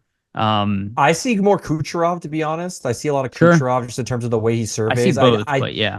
I do see both as well. I do think Michkov shoots a little bit more than Kucherov would. I think Kucherov's a Yeah. bit more of a That's where I passer. see the Kaprizov. It's like the shooting, Yeah. the opt to shoot, like the Yeah, exactly. shoot first. He's more thinking shot versus pass in a lot of the situations where like Kucherov is usually going pass, but I mean on the power play and stuff, he can still rip the one timer pretty well. I mean, Yeah. he scored what like 140 points last season, and so yeah, pretty crazy. But it's the one thing that always stands out with Michkov, and we kind of end on this point, like for a guy and for a Russian player, and not to be stereotypical, but a lot of the times Russian players aren't thought of as guys that go to the net, that are willing to get into those dirty areas, things like that. Michkov loves to go to the net. Like all the footage I've seen of him, all the live games I've watched of him playing in the KHL, the kid loves to go to the net, is not afraid to go to the Yeah. net, and I really do think that's gonna help ease the transition into the NHL style of play because how net front centric is goal scoring in the NHL right now. I mean, other than like off the rush plays, most goals in the league are scored To just around the net. So to that point, Kaprizov scores a lot of his goals from around the net, in front of the net. Like that's where I saw that. Again, I think Michkov is his own player, yeah, his own style, but I definitely noticed that Kaprizov does a lot of the little things. Again, he made a big jump in productivity from his year one to year two. That Kaprizov is like a skyrocketing talent where like that's why he was taken in the fifth round and not the first round. He should have been a first round pick, obviously. Um, but he has, they both have that like ability to go to the net, and it's paid off very well for Kaprizov. I think Michkov, who is potentially better at it, he's more dynamic around the net, at least from what I noticed. Kaprizov is a really good skater, maybe might be a better skater than Michkov, but I don't like that comparison because players in their early years are not as good skating as they well, are, the strength at isn't there yet, 22, right? 23. Right, exactly. There's just a lot to love in Mishkov's game. I'm so excited to see him play, just It's in gonna be general great this just season. for rookie camp to roll around. We Yeah, kind of get to finally see him in action, a Flyers jersey. I'm sure we're gonna continue to talk about him every single week as yeah, we lead up into the season. dude. Because why not, right? These Habs fans are crazy. They're Like, and relentless. Yeah. it's not even so much that people are like Demidov is better than Michkov. It's the people who are going Michkov is not good. Like, oh, he's a bust. He's I just not try going to not to get look at along. He's it going to get traded. anymore. But it's like you guys are insane, and that's the one thing I'll say. Like, I haven't really seen Flyers fans putting down Demidov, but I do see Habs fan putting down Michkov. It's like, Well, they're just trying to what? convince themselves, right? At Right. this point, it's almost like a coping mechanism for them. Well, we passed on him, so he's got to be shit, like type of thing. It It's not happens necessarily how it all the works. time. We passed Yeah. on Zeev Boyum this year. Like we passed on Cole Caulfield and took Cam York. Doesn't mean Cam York's a bad player. You know what I mean? Well, see, Like, it's the inability to see the two opposite sides of the coin, right? Like, I think what it really is a projection on Montreal fans that they're not that confident with that Reinbacher pick. So yeah, they have to almost shit on Michkov to make themselves feel better like, that they and selected and him. people So keep saying like Demidov is this like awesome two-way talent, and it's like he's been playing the MHL. you Like got to see what he does at the KHL level, really. yeah, Yeah. yeah. I'm not saying he can't be. I'm not going to put the guy down. I just, the way that they talk about a guy who has played in the juniors league versus a guy who played 2.5 years against men, Yeah. and the way that they just brush aside everything Michkov's done, it's just like delusional, you You know, know? they're wearing red colored glasses, Yariv, so there's Like nothing they're to do with obsessed that with it. situation. Well, like they're obsessed with their prospect pool, and I'm like, we have learned not to do that. I feel like the Flyers, we've been burnt, Yeah, Flyers fans. And I think you need to have skepticism about your own prospect pool too, to just be like, we don't know exactly what's going to happen with these guys. We you gotta wish wait. we hope for the best. The Mitch Cobb is the closest thing we've had to a guarantee in a long time. Exactly, yeah. We haven't For a lot of the other Flyers prospects, it's a waited to see. Like, you don't know what Denver Barkey, what Oliver Bonk, what Jet Lachenko are really going to be. For me, like, I have an idea of what they could become potentially if they hit right. their ceilings. But until they reach the NHL, like, the jury is out. And I think that's like primarily with prospects, unless they're getting really picked in the top five, or it's like a Michkov situation where he should have been picked in the top five but fell. You Yeah. probably shouldn't make those judgments that this guy's going to be a guarantee, top six Yeah. player, top line type of player. Even Quentin Byfield, I mean, that they have a sick prospect pool, LA, and Byfield's now turning into a stud, right? Yeah, But sometimes it like, could take man, longer, dude, right? they must have been terrified at first. Of course, You yeah. know what I mean? Then they probably, I bet for sure, I'm not like in tight on LA fans, but for sure, there's a large portion of the online community that gave up on him after the first year. Oh, You know what I definitely. mean? Yeah. The first couple seasons he didn't Right. really produce as expected, but sometimes that's not, it's not always a linear thing as we talk about with development with It's younger almost players. never. Pretty much. Usually with younger players, they have to get their feet wet in the league, kind of understand what it takes to, do what they did at prior levels at the NHL, because it's always a different transition, right? You're playing against the Right. fastest players, the strongest players. What you did in junior might not necessarily work at the NHL level. You have to figure out ways to incorporate that same talent, those same Yeah. skills, but at a higher level, at a faster pace. And there's things you have to change to be able to do that. So for a lot of players, it's like you got to get into the league, feel it out, and once you feel it out, you learn from those experiences and continue to get better. So I'm kind of having that with Bobby Brink, where like part of me goes like, all right, if I look on paper, Bobby Brink is my odd man out. That's a player I would look to trade in a but he could package. improve. He could improve. Right. That's the part of me too, where I'm like, I have to be patient because Bobby Brink is is a guy who still has very high upside. He might not get there exactly the way I think he's going to get there, so like part of me goes like, oh, we could trade him and a first round pick and something else and try to get one of these top center prospects. But at the same time, like we don't really know what's going to happen. I'm not saying that's a player that the Flyers should like 100% not move. In my opinion, there's only two forwards on the team that the Flyers shouldn't move, and that's Forrester and Michkov.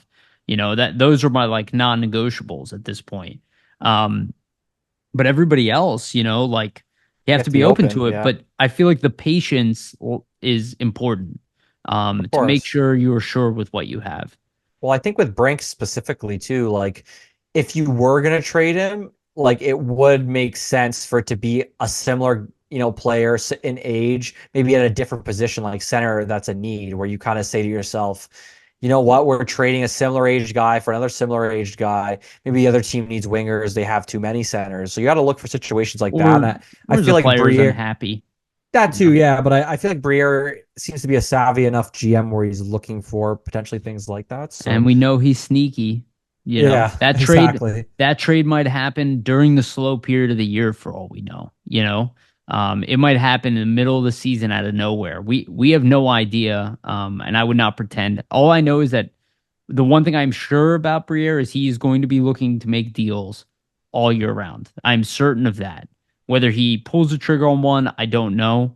But if He people think seems to that be Briere is active. not, yeah, they know they need a top center prospect, even beyond Frost, right? Like Yeah. they know Ryan Paling doesn't project to be that guy. They know Lawton's not that guy. They know Sean Couturier is 31. They know that even if Frost hits another level this year and becomes a 65-point player playing down the middle, that's still a second line guy. They still need a top line center prospect beyond, or a young guy that can fit in with that core, not even a prospect, a guy who can fit in with this core that we have, like a Trevor Zegras guy. Like they know we need somebody like that. They're not dumb. It's just you have to pick your window properly, and you do not want to overpay or hinder your team from being able to re-sign guys, from keeping your depth. Like look at Toronto, like I was talking about with Tavares, right? Like do not hinder your ability to make moves because you want to pull the trigger on something fancy, because you're trying to make a splash or something like that. I think Michkov is enough of a splash. I don't care about any uh, off-season grade list. Especially for where I care less the about that team, stuff. yeah, especially for where the team seems to be at in their progression, like adding a guy like him, evaluating one more year, seeing how he affects the other young guys. I think that just makes the most sense to me personally. It would So be wild if the Flyers were like better than the other teams, that like better than the Devils this year, which I think people like think is impossible, but I don't think it's impossible. yeah, we'll Um, definitely see. I think the real question mark will be the goaltending, obviously, to see how kind sure. of that is. I think personally, like That's the biggest question yeah, mark. I had a article like around Michkov like earlier on the weekend, kind of projecting like what he could do. I projected 24 goals, 36 assists for 60 points. So I thought that was like a fair, a safe projection. But like for example, if he comes up and puts up 60 points and all your other guys that are, your other younger players in that like 24 to 27 age range, let's say put up 10 to 15 more points than they did the prior season, the chances are they probably will be a playoff team, and if that's Right. the case. So Yeah. that's obviously the best case scenario, and it could totally go the opposite way. But if that does happen, I mean, we're looking at a completely different reality. So I think it's just a wait and see, really see how kind of Michkov meshes, and then go from that point in terms of where you might need to add to the roster. Yeah. Yeah. So you mentioned goaltending. Let's get into it. So Kolosov, the situation is still ongoing. I see a lot of people already talking like the Flyers lost him. At the current moment, nobody is giving us any information. The Flyers are denying the fact that he's not coming. We have nothing concrete or official to go off of. We have rumors. We both have said there is probably, some fire behind the smoke that we're hearing. Having said that, and I didn't read the article in full detail, but Anthony Sanfilippo wrote up about this, about how, guys are kind of running away with this story, almost calling it concrete, and that it's, and I think it's kind of projecting this whole thing that the Flyers already lost Kolosov. As of right now, he is still under contract. He's still obligated to show up here. And there's nothing happening. I will say, the way the Flyers treated Michkov, like part of that might be a little lesson learned from Kolosov, where they're like, I think they were always planning on probably doing some of this stuff, but they're probably like, we can't take any risks with Michkov. Like he's got to come in here and really feel like he's incorporated. And Kolosov came in during a playoff run, where it's like the worst time to come in, where, Yeah. one, you're already distracted with the playoffs and trying to make moves, and both teams are in the playoffs, so it's like the organization's like doing all these things, where if you showed up in the off season, it would have been a lot different. And I still believe, like, I'll be honest with you, I think when he says he misses home, I know there was a girlfriend mentioned several times, and I know the Flyers, there was like rumors the Flyers would bring his girlfriend over. I'll say this, I don't know if this is true at all, but you're a 22-year-old guy. I assume you have a somewhat serious relationship overseas. That's like the biggest thing I could see holding him back. Not the playing time, because I don't think they guaranteed him any kind of playing time. I don't think he was ever coming to the NHL. Like, I don't think that they were planning on playing him in the NHL last season. I think maybe if he was lights out and, this off-season portion, there was a chance of that. But I don't think they ever brought him over last year with the expectation that he was going to be in the NHL mix. Um, I think it was always like, hey, well, you're coming over now. We gave you the year over. You're going to start off in the AHL, just like every goaltender his age does, right? That's like 99% of goaltenders go through that path. I think a lot of it probably has to do with the girl. I don't think that that's that crazy to say.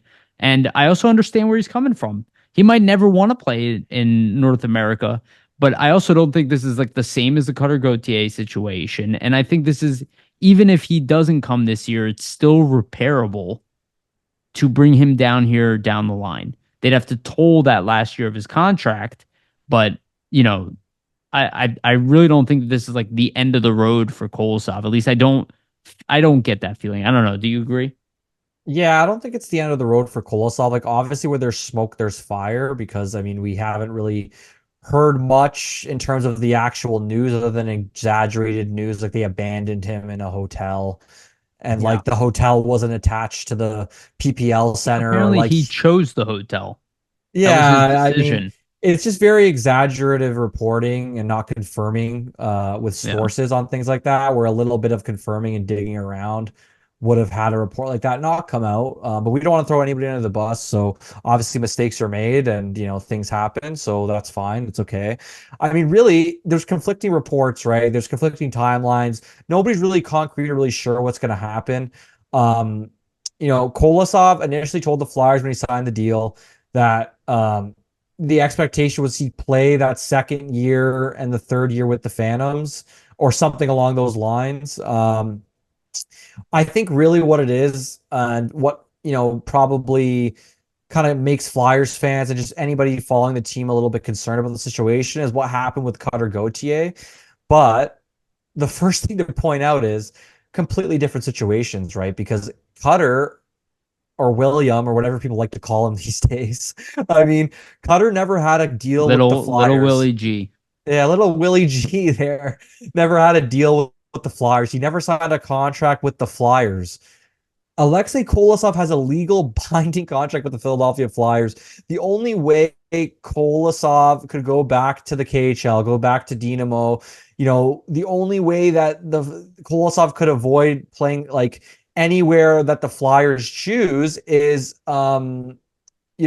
essentially like there is no way to avoid it. Like they have a contract. The Flyers will pick where he plays. If he somehow goes back to the KHL, it's because the Flyers agreed on loaning him back to the KHL. He cannot make that decision. There's a legally binding contract here in place. So the Flyers really hold all the cards. Um, there is, one thing I wanted to bring up. It was reported by Bill Meltzer, like just in terms of like the whole situation, kind of what's going on with Kolosov, and Bill and Jason Martinez kind of talked about it on Flyers Daily and did a great breakdown. So anybody who's like wanting to really hear a full in-depth thing, definitely check that out. But there was reports out of Belarus that Kolosov was asking Dynamo to somehow help him break the Yeah. contract. That was never substantiated by the Flyers. Like neither the player nor Dynamo have asked the Flyers any permission to break their any entry level deal at this point. Kolosov never told the Flyers he wasn't coming back or assured that he wasn't coming back. And a lot of these reports have kind of been off unsubstantiated information where there hasn't really been confirmation. And we even saw Jamie tweet a picture out of Kolosov kind of decked out in his Phantoms gear. One thing to bring up, if he's training right now and he's training in that Phantoms gear, there's for a reason, because goalies typically want to like get themselves ready for the upcoming season. The gear they're gonna use, they want to break that gear in. All his Phantoms gear, he never really had the chance to break that in like a 1 week, 2 week period. It usually takes like at least a couple weeks to break your gear. And so he's training in that gear for a reason, because he expects to use it. And I'll newsflash, he's not going to be wearing Phantoms colored pads if he's playing in the KHL next season. So, he'd probably be wearing Dynamo gear, and that would be kind of more concerning if you saw that. So yeah, like I just think with him having a contract at this point, until we actually hear any news, I would expect him to kind of do I whatever think the he'll be. Flyers. I think he'll Yeah, be here. I think so too. I don't really see anything that would point otherwise. If he didn't have a contract and like they were trying to sign him or something like that and then bring him over, maybe I could see it because there's no contract in place, so he can effectively do whatever he wants at that point. But there is a legitimate agreement in place that has to be, legally held up to. So I just don't understand he would how he would be able to go back to the KHL with the Flyers permitting that to happen, and that hasn't come to fruition at this point. So I think you have to expect that he's coming. And we'll see kind of where it goes. But I just think all the tea leaves kind of point to him coming over, just with what's kind of out there in terms of the Yeah. actual news that can be confirmed. So And it's his net when he gets here. Like Peterson is not an investment. He's on his last year here where 100% he's walking away, right? and The if there's an Flyers, injury, he's right, right up into the NHL. So right. He's the guy that they want to put in the mix. So it's like, and the Flyers also hold his rights regardless of what he yeah, does. So there's no option to go to another team in the future. Like you're just stagnating your whole NHL decision based off of 3 weeks in the AHL. It's like I don't know. It just seems unlikely that I he's not agree. coming. Could he have been homesick? That I definitely believe. That I Of think is course, 100% true. 22-year-old kid in a country he's never been to, doesn't speak the language, Yeah. didn't have any Russian players on the team.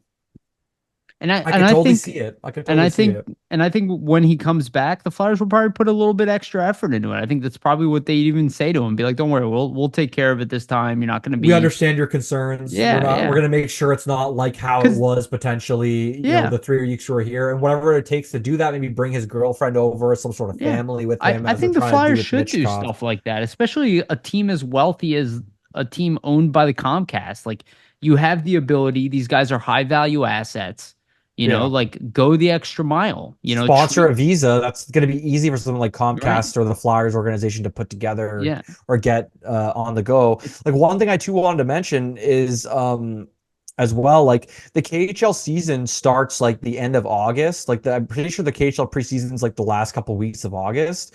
So if he was going to be playing in the KHL, it'd be pretty damn soon that they would have to finalize that don't and they kind of have get that going. So don't they have three goalies signed or two goalies? they already have two goalies signed for Dynamo already, Yeah. and training camps begin fairly soon. Like if he was going to be playing for that team, that he'd have to get out of his deal here with the Flyers or get loaned like yesterday at this point. So like I just don't see like with the way things are going, I just don't see any of that happening. I will say if he is coming here, assuming he is, he should get over here earlier, and not wait because right now you have Fedotov and Michkov and Zamula here who are all can all speak your language. Like now's Get not acquainted, not yeah. necessarily right now, but like getting here early would be beneficial for you. It will Yeah. feel a lot different now than it did before. Like training at the training center with the rest of the team, getting ready for the season. You will feel vastly different heading into the season than you did coming in at the midst of a playoff run. And, playing him in the playoffs would have also not I'm not saying I would have been 100% against it, but like, what does that say to Peterson and the guys who've had Peterson in net? Like, they downgraded Sandstrom there, where Sandstrom wasn't even the backup in the playoffs, like Kolosov was. So, like, they definitely tried to not isolate him, at least from a on ice standpoint, considering where he came in. So, I don't know. I'm a little bit in wait and see mode there. Yeah, I just think there's not enough concrete evidence right now that's actually legitimate for you know, them to or for people really to be frustrated or think that, like he's not coming over. It'd be so different if he didn't have a contract, but he has a legally binding contract. He has to play wherever the Flyers tell him to essentially at this point or wherever they allow. So Yeah, totally. So, okay. So I'm going to do the reminder now to please like and subscribe to the YouTube channel if you can. That's a humongous help to us.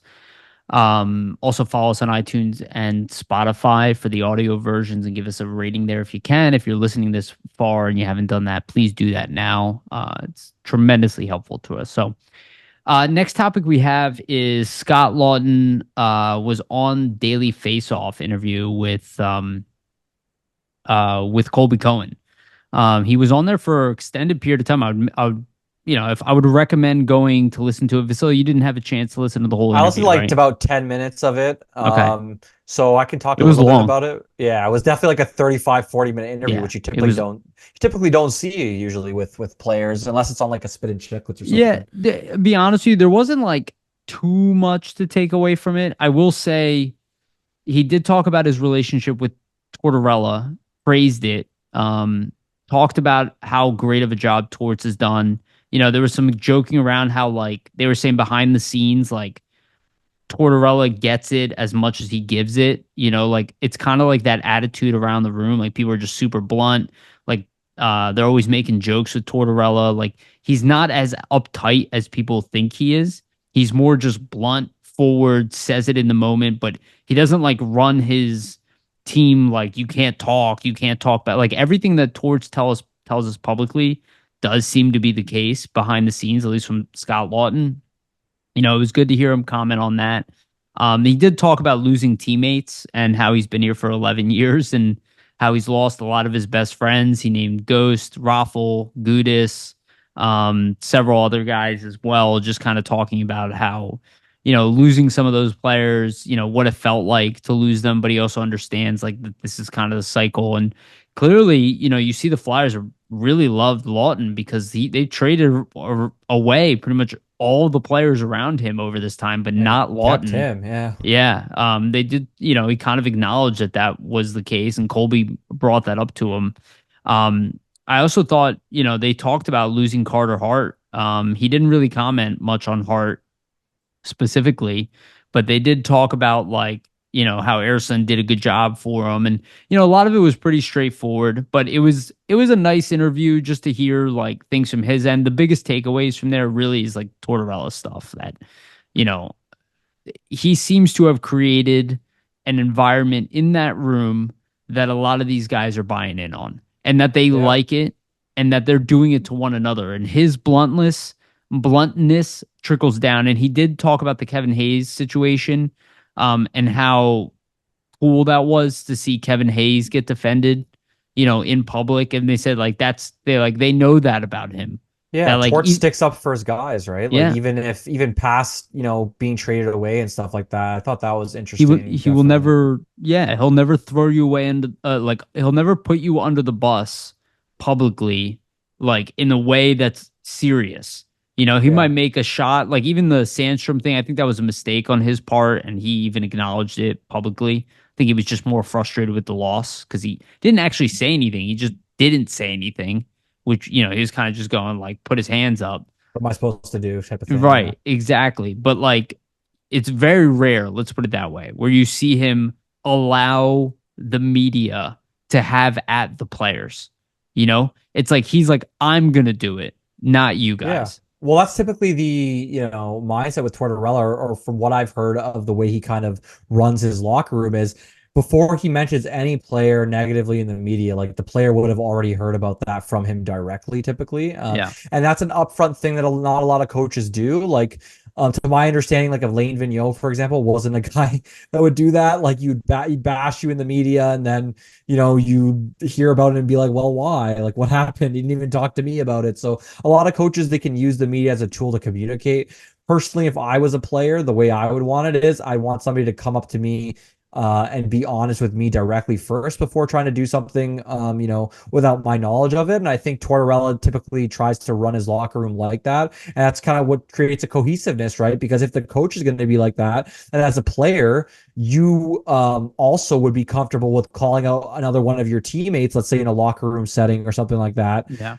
if they deserve it. And then having a conversation around that, trying to hash it out and trying to kind of work through the problems that might be happening together versus just like doing it behind your teammates back or something like that, right? It's all about being upfront and honest. And I think that's the best way to have, open conversations, right? If you're not willing to be upfront with somebody, even if it's a tough conversation, how are you ever going to get through whatever the problem might be, or kind of troubleshoot that, or kind of problem solve what might be happening that could be better? So I think that's the mindset that he's trying to instill, for sure, and it's probably rubbing off on a lot of the players. Yeah. Another really funny thing about the interview that I thought was they were mentioning the Konecny deal, obviously, and I think Lawton was saying he texted Konecny like right away, and it was funny because obviously Travis Sanheim kind of broke the deal on Twitter like a Yeah. hockey insider, and like tweeted out that like Konecny was getting this huge deal, and Lawton was going on about it, saying like, Sanheim's like the insider in the locker room, that,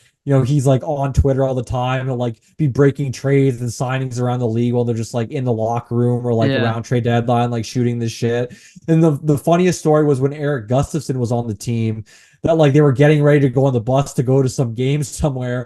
And then Sanheim was just like, yeah, like you shouldn't get on the bus. You just got traded. And then he didn't even believe him. He's like, what do you mean? I just got traded. Like nobody's been contacting my own agent. And then he went on social media and like Sanheim was right. Like he got traded. Yeah.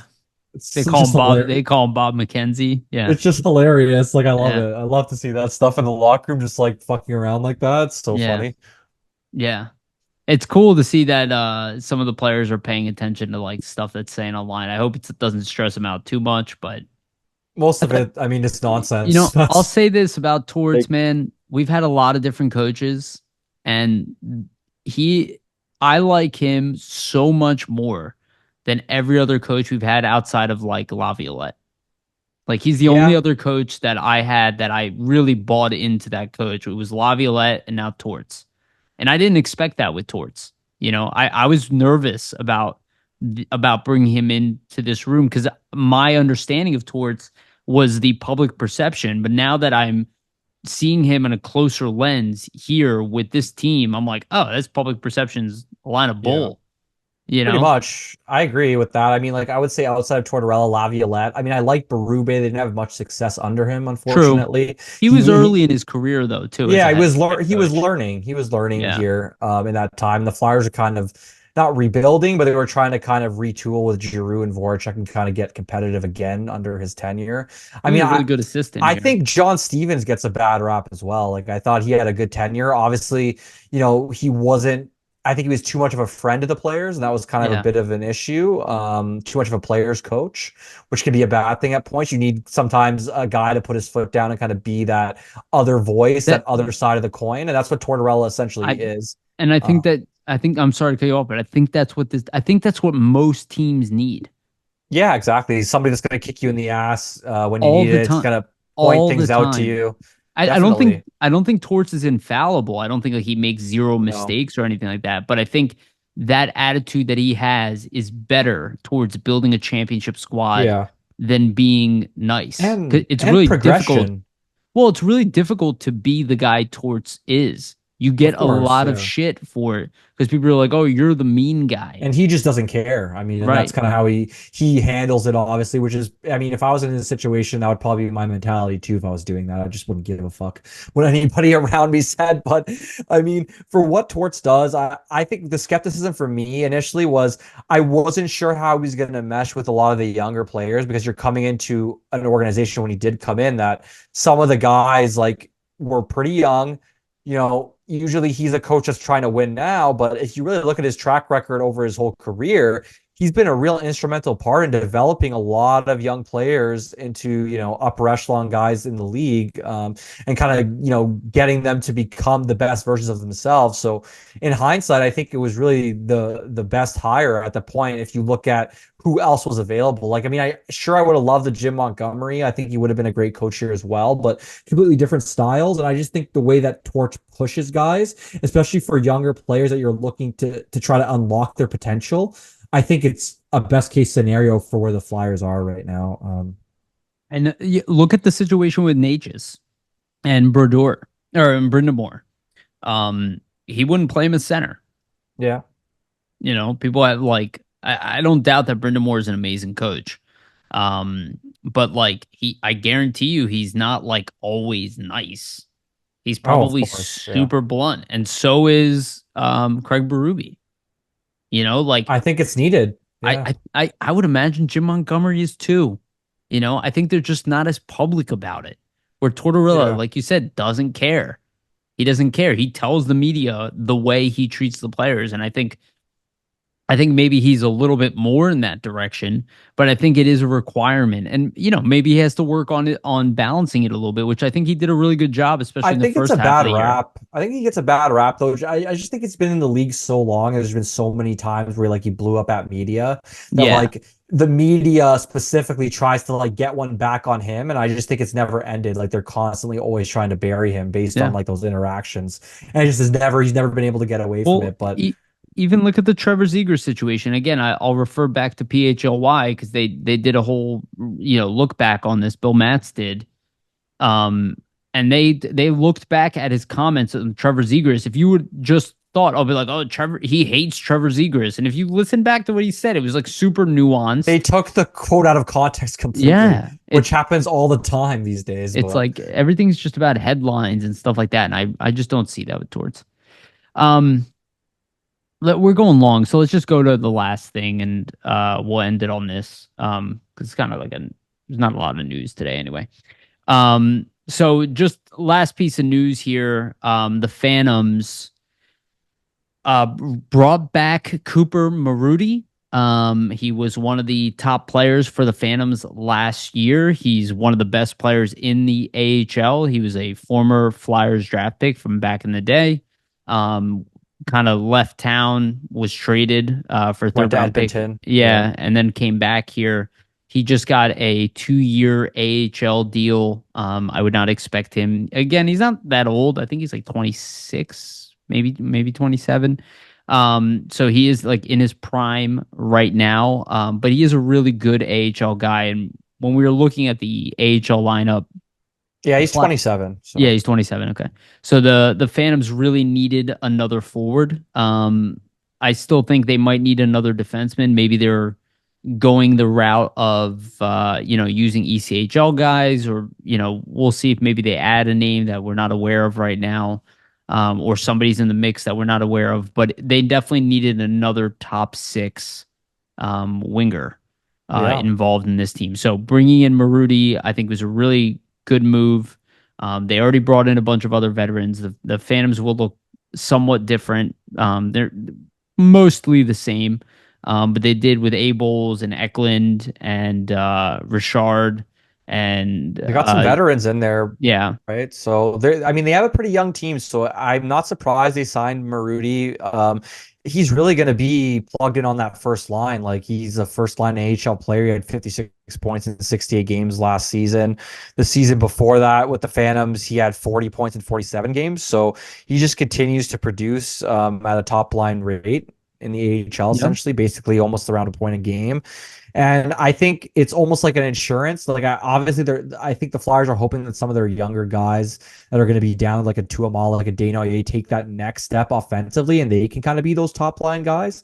But that's the whole point, I think, of getting Maruti, getting an Abels, getting an Oscar Eklund in there, because let's say these younger players for some reason don't take that offensive step.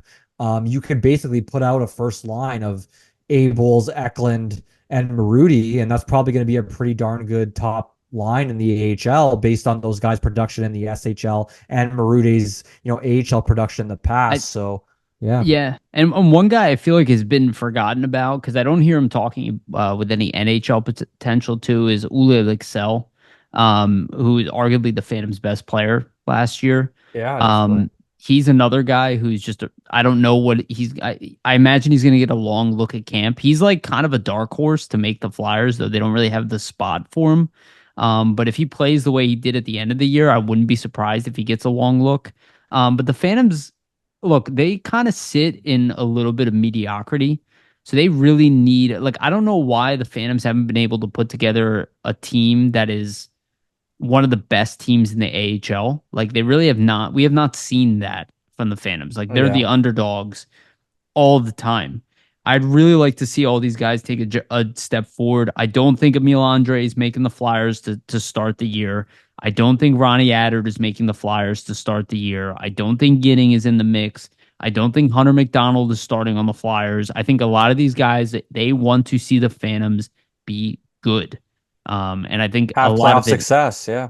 yeah, like the only veteran they have down there, true veteran, I guess, is Louis Belpedio Oh, and, D. and, Yeah. and arguably Addard, who's like going to be, I think he is 26 already. Yeah, is he 26? 25 or 26, something like Yeah. that. Yeah. So like they don't really have veteran guys down there. So I'm interested to see what that core turns out to be. Hopefully Kolosov is in net. I And think that's a obviously, huge boost over Peterson yeah. for sure. And it'll be Gahagan probably as the third, like he was last year. A Yeah. guy who's like 30 years old, I think. So they have a a relatively good core down there for an AHL squad. They need to be better. And I I'd think a like, long playoff run, right, is what they really need to kind of help these guys yes. develop. So Yeah, 100%. And Elliot Denoyer is a guy like we all should be like watching this kid because he went on a absolutely different direction than anybody anticipated. He didn't even really stagnate. He regressed, especially offensively. So I'm interested to see what kind of season this guy has because did I see right that his brother is in this draft? That he's a slated potential I've top 10 I'm not pick? sure. I'm not Okay. aware. Yeah, I haven't There's looked a into it. Denoyer in this draft. And I saw online that it's his younger brother. Interesting. His Well, younger brother is supposed to be like a top pick this year, okay. top 15 guy. I mean, with Denoyer, he's only 22, so like Let me look it up really actually. he's really young. Sometimes that sophomore slump happens, so I wouldn't be surprised if he bounces back. But Yeah, I think for the Phantoms, like I just want them to have a healthy playoff run. I think when was the last time they made it to like the second, third round really of the AHL playoffs? Like I don't really count the play-in round. That's kind of like a bullshit round. Like I mean yeah. like an actual legitimate like you're like in the conference finals, you could go to the Calder Cup finals, things like that. So I think that would be the most beneficial for their young guys. Like if we look back all the way to like those Jeff Carter, Mike Richards teams, like think about how big that AHL run was for that group going Yeah. forward. Because ultimately, the Flyers are going to want to graduate a lot of these guys to the NHL level, like an Andre, like a, Tuamala, like a Desnoyers potentially. So that could be real helpful for them. Out of all the defensemen, though, I think if anybody would make the team out of camp, I will say I give it the edge to Andre just because he made the team out of camp Well, last season. So they see something. he's also the best defenseman in that group.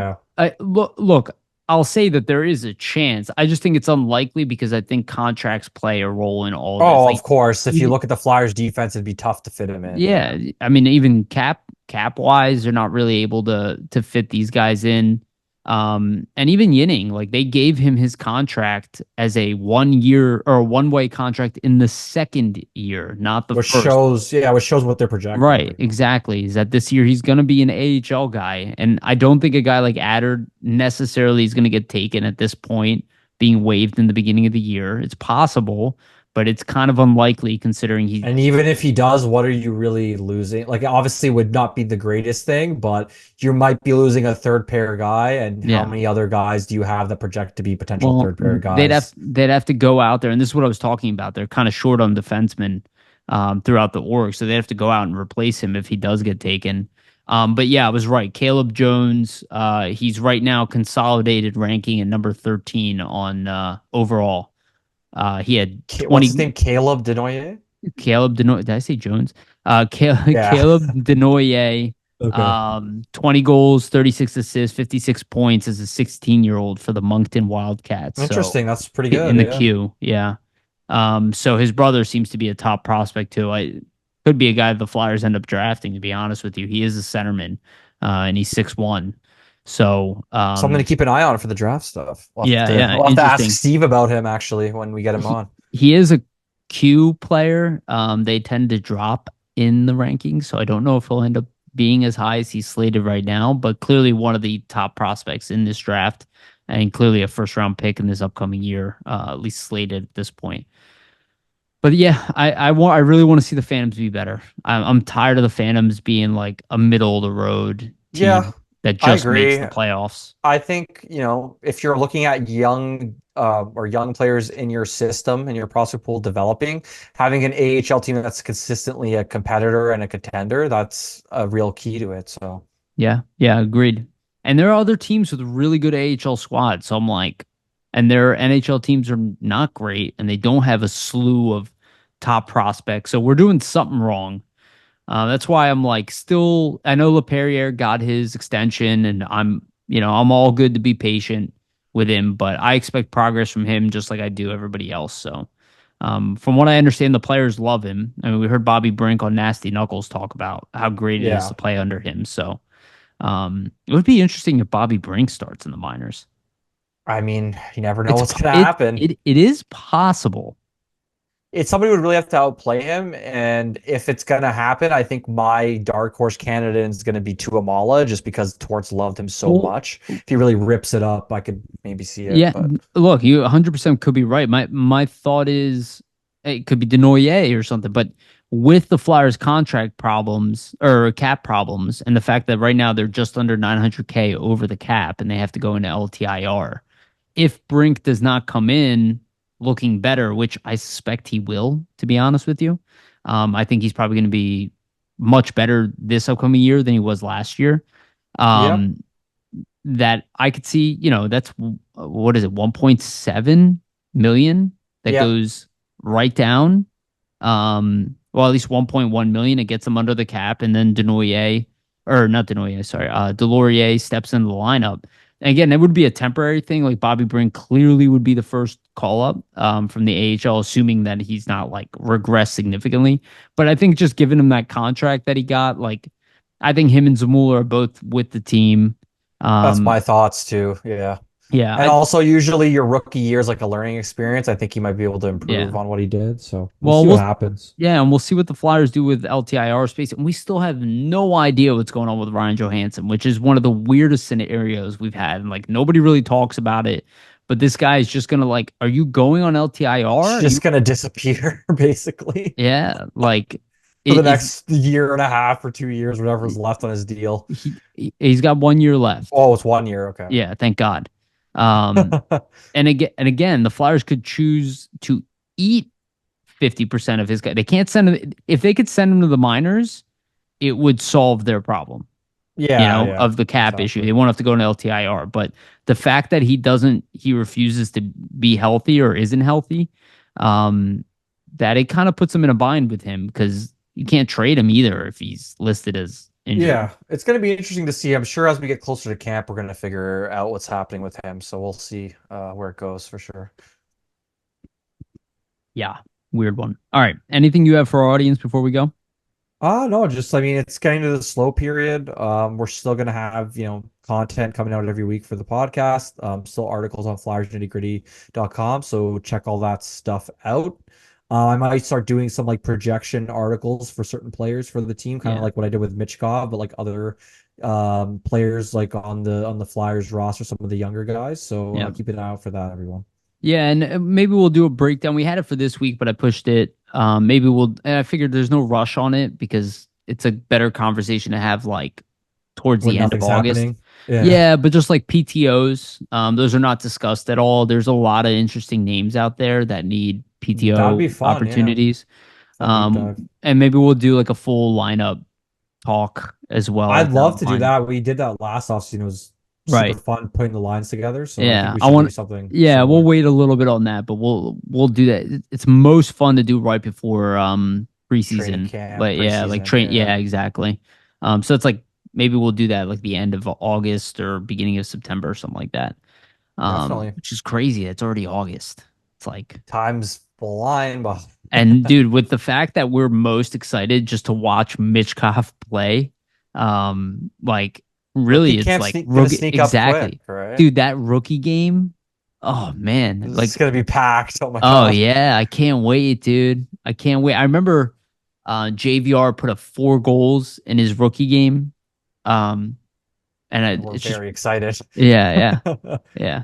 Michkov's Uh, gonna put up like a double hat trick and just get dude, people juiced. again, I don't want to build him up too much because like No. it's dangerous, and you say your expectations so high, and he's only 19 years old. But I'll be honest with you, like I do not see a scenario where this kid does not come in and isn't lights out. Like like immediately turning heads. Like Yeah, I think I'm not saying he's going to put up he's 80 gonna points, but no, he's gonna flash his skill though, and you're gonna see that I think on a regular basis, just with how highly skilled he is. So it's like gonna be great to if we watch. got to see him in dev camp with the other, he would have stuck out Big time. Yeah. immensely versus these guys. Oh yeah. Yeah. All right, let's call it at that.